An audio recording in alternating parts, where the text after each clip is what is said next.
Hello there, and you're very welcome to this really brief skill-based presentation from the Student Counselling Service, which is aimed to help you to get a really good handle on your mental well-being. My name is Anne-Marie. And I'm Nicola. Nice to meet you all. Welcome. So just going to share my screen and run through some information with you that we think will be really helpful. Apologies now, this is just a little bit slow to move for me.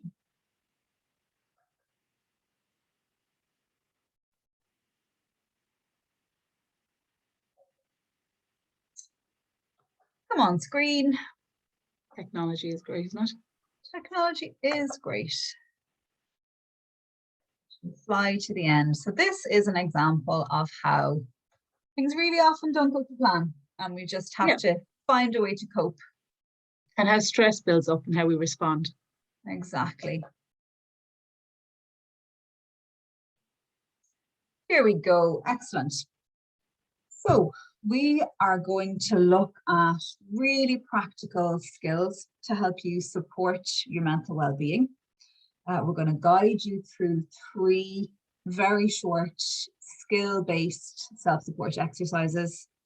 And when you try these out, if you feel after that you still need some additional support, it's really important that you would reach out to the Student Counselling Service and seek an appointment with us, which you can do through going to our web page and accessing the Appointments tab, where you'll find a very quick Cognito booking form to fill in.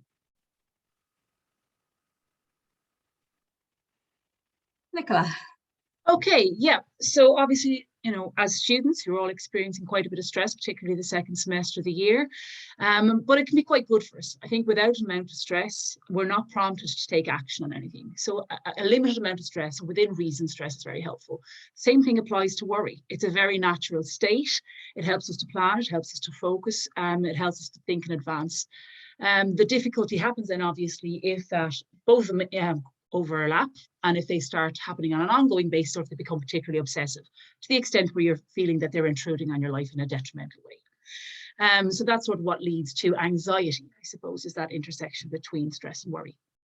All of that can be mediated through our nervous system, and some very simple exercises, which we're going to look at now, can help you to get that going. So we're going to take a look at some of those now. Yeah. So the first of our 3 exercises is based in sensory grounding. So where we use our sense organs, our eyes, ears, nose, mouth, and our skin to help us to become really grounded. So I'm going to skip forward to that one, and we'll come back to look at the others. So very simply, to use this grounding, what I do is I focus on 5 things that I can see with my eyes. So for example, right now I can see the screen of my laptop, I can see a lamp in front of me, I can see my tea mug beside me, my phone, and a little pot of pens and pencils. 4 things that I can touch. I can touch my computer mouse, I can touch the arms of my chair, I can feel the seat underneath my bum, and I can feel the ground underneath my feet. And so on then. I work through 3 things that I can hear, 2 things that I can smell, 1 thing that I can taste. And in so doing, by putting as much of my attention as possible into my sensory experience, I have reduced the bandwidth that's available to me to engage with the whir of constant, sometimes really unhelpful, sometimes really negative thoughts that go through my mind, and I know go through all of your minds as well from time to time. So that is the 5, 4, 3, 2, 1 sensory grounding technique. And we are gonna pop, unfortunately can't pop back, Nicola, so I'm gonna just go forward to the next slide, which is abdominal breathing. Yeah, so basically abdominal breathing. Obviously, when we get quite stressed or quite anxious, quite often our breathing resides in the top half of our lungs, so right up here, quite high. You'd feel that if you can feel your shoulders kind of moving when you breathe, or if you feel kind of rapid, almost gaspy breath. What we're trying to do with abdominal breathing is we're just trying to slow that right down. So if you can put one hand on your chest so you can feel the movement of air, and one hand on your tummy, you can do this sitting or you can do it lying down, whichever works. And what we want to do is we want to take a deep breath in through our nose. We want to feel our chest rise and we want to feel our tummy expand. So a deep breath in, hold it for a moment, and then a deep breath out and exhale through your mouth. So almost like you're blowing out a candle or blowing up a balloon. That's what we're aiming for. So it's a deep breath in through your nose, a hold for a moment, a breath out through your mouth, hold for a moment. There's an easy way to do this. It's called box breathing. And it basically refers to the four side of a box. So it's 4 beats in, 4 beats hold, 4 beats out, 4 beats hold, and repeat. So if you imagine a box, it's an easy way to do it, and just focus it through your abdomen as much as possible. It slows the whole system down. I was doing that along with you, Nicola, and it's just amazing the impact that a couple of rounds of abdominal breathing or box breathing, to use it as a name, can achieve for us. The nasal breath is so helpful, isn't it? Just, it slows everything. And a little trick that I think is really useful for abdominal breathing to make sure that we actually do it, because it's a very simple skill, but the trick is actually doing it, is to try to anchor it to something else, or maybe a couple of other things that happen really regularly in your day. So for me, I try to do a couple of rounds of abdominal breathing every time I flick on the kettle. If you're driving, maybe a red light can be your signal to do it. Maybe if you hear a certain word spoken, that could be your trigger. Because remember, nobody will know you're doing this. Once you get into the swing of this practice, you can do it really, really discreetly. Absolutely, it's very subtle. Then moving on to our third really practical self-support skill to help you soothe your nervous system and moderate worry and stress. It's progressive muscle relaxation, which is also referred to as a body scan. And for any of you who do yoga, you'll be familiar with yoga nidra, which is where this originated from to begin with. So in progressive muscle relaxation, we really simply move around the different muscle groups of our body, deliberately, really strongly tensing and holding that tension, and then letting go. So what we do is we elicit a relaxation response in our body by, first of all, getting a muscle group really tense. And that relaxation is a trigger to our nervous system to calm a little bit. So the diagram here is helpful. It points out some of the muscle groups that you could focus on as you move around your body. So moving from right foot, right leg, up to your stomach, your chest. The more you practice this, the better you'll be able to isolate muscle groups and tense smaller groups of muscles at a time. What I would say to you to make this really practical is, read the picture a couple of times, practice it a couple of times, but then you can do it from memory. There's no getting this wrong. If you only tense one muscle group, you'll be giving yourself a little bit of benefit of that relaxation effect. So the key thing is to tense that muscle group. So for example, your fists really, really hard and hold, and then slowly let go. This is an excellent exercise to do at night if you're struggling to get to sleep, or if you've woken and you're struggling to get back to sleep. This is a really, really good one to help you drift off. Very similar to the 5-4-3-2-1 sensory grounding technique. What this does is it helps you focus as much as possible of your conscious attention on the real thing, that is your physical experience of your muscles, and therefore you're reducing the bandwidth in your brain to focus on unhelpful or maybe worried or maybe fast moving or whizzing thoughts. So they are our 3 techniques. Nicola, do you want to say a little bit about? Absolutely. Look, it's semester 2.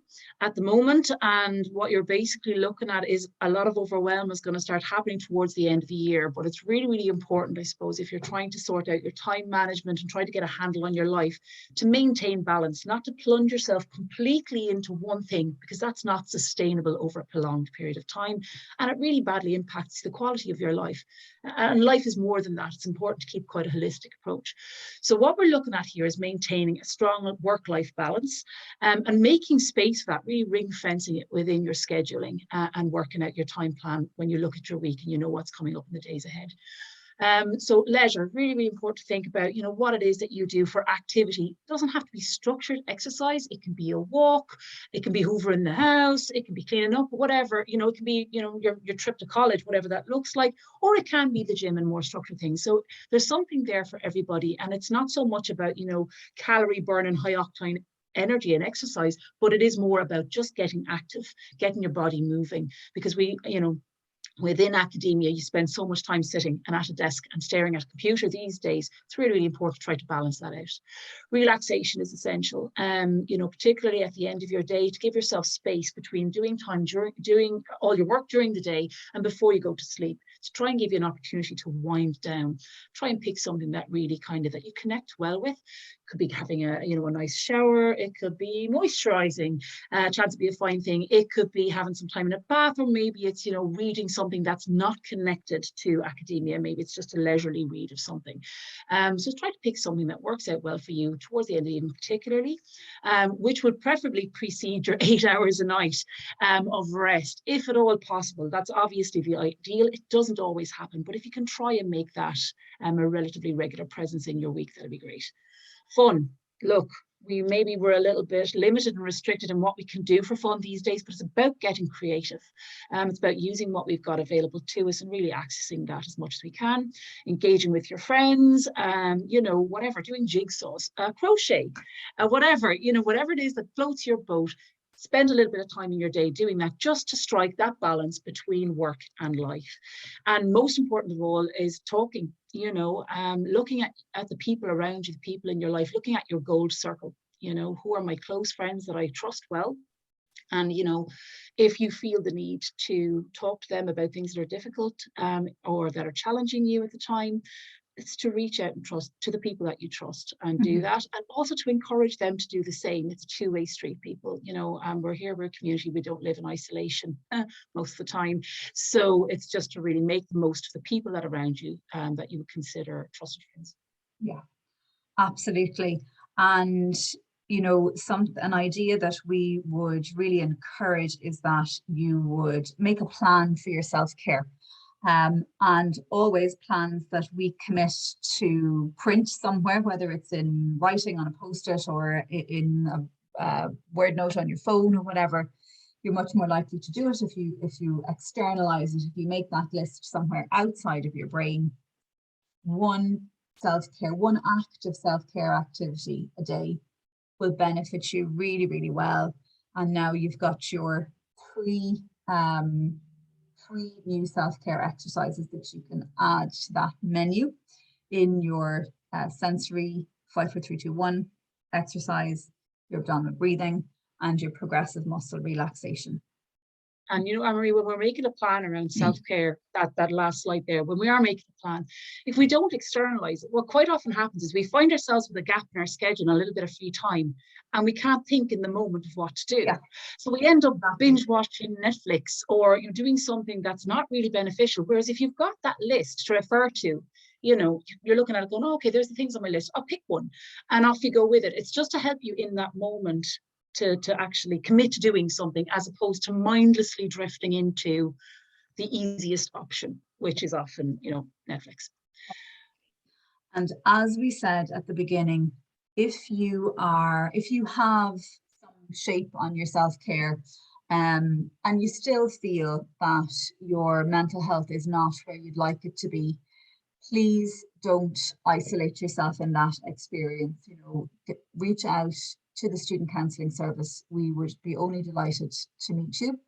And to make an appointment with us, you can use the Cognito booking form, which you access through the Appointments tab on our webpage, Our information is also in the Student Information Handbook, and you can access details of our service by getting in touch with any member of the Student Life and Learning team, who will be more than happy to put you in touch with the Student Counselling Service. So it's been lovely to have this little bit of time with you. Thank you very much for your attention, and take care. Best of luck, everybody. Thank you. Thanks, Nicola. No worries. Thanks, Marie.